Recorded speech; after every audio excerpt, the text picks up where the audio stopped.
Light ഹൗസിൻ്റെ പുതിയ എപ്പിസോഡിലേക്ക് ഏവർക്കും സ്വാഗതം. ഇതൊരു കഥയാണ്. പണ്ടുകാലത്ത് കുതിരയും ഒരു കാട്ടുമൃഗമായിരുന്നു. അങ്ങനെയിരിക്കെ കലമാനും കുതിരയും തമ്മിൽ എന്തോ കാര്യത്തിന് വഴക്കുണ്ടായി. അവർ തമ്മിൽ കണ്ടാൽ ചിരിക്കുകയോ മിണ്ടുകയോ ഇല്ല. ഒരിക്കൽ കുതിര ചിന്തിച്ചു, ഈ കലമാനിനെ കാണുന്നത് തന്നെ എന്നെ അസ്വസ്ഥപ്പെടുത്തുന്നു. അതിനാൽ ഇവനെ എങ്ങനെയെങ്കിലും ഈ കാട്ടിൽ നിന്ന് ഓടിക്കണം.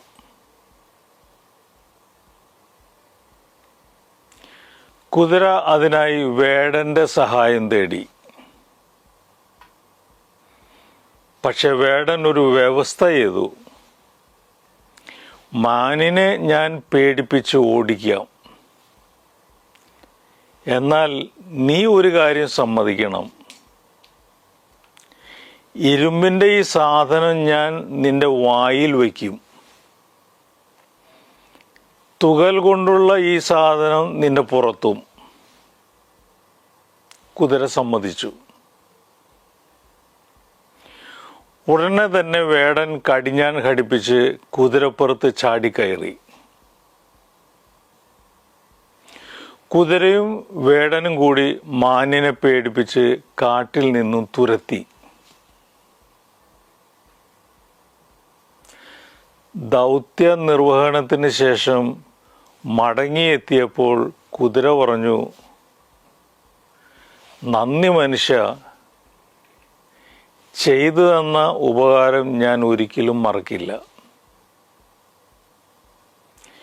ഇനി എൻ്റെ വായിലും മുതുകത്തുമുള്ള ഈ സാമഗ്രികളൊന്ന് എടുത്തു മാറ്റിയാൽ കൊള്ളാമായിരുന്നു.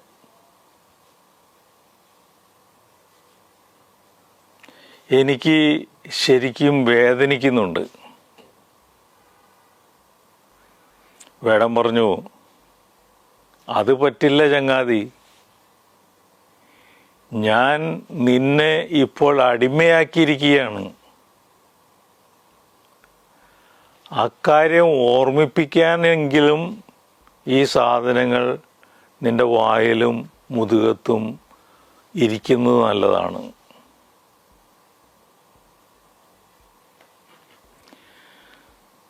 അങ്ങനെ കുതിരയുടെ കാടും സ്വാതന്ത്ര്യവും അവന് നഷ്ടപ്പെട്ടു. ശത്രുവിനെ നേരിടാൻ വേണ്ടി മറ്റുള്ളവരെ കൂട്ടുപിടിക്കുമ്പോഴുണ്ടാകുന്ന ഈ ദുരന്തം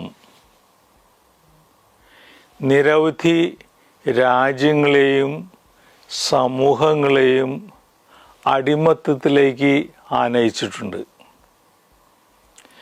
ശത്രുക്കൾ ഉണ്ടാകുമ്പോൾ ശത്രുവിനെ പരാജയപ്പെടുത്താൻ ആരുമായി കൂട്ടുകൂടുന്നത് വ്യക്തികൾക്കും സമൂഹങ്ങൾക്കും പിൽക്കാലത്ത് ദൂഷ്യം ചെയ്യും. ഭിന്നതകൾ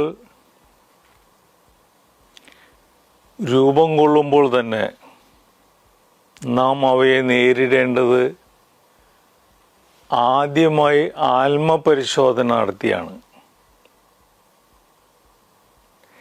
ഞാൻ എടുത്തിരിക്കുന്ന നിലപാട് ശരിയാണോ,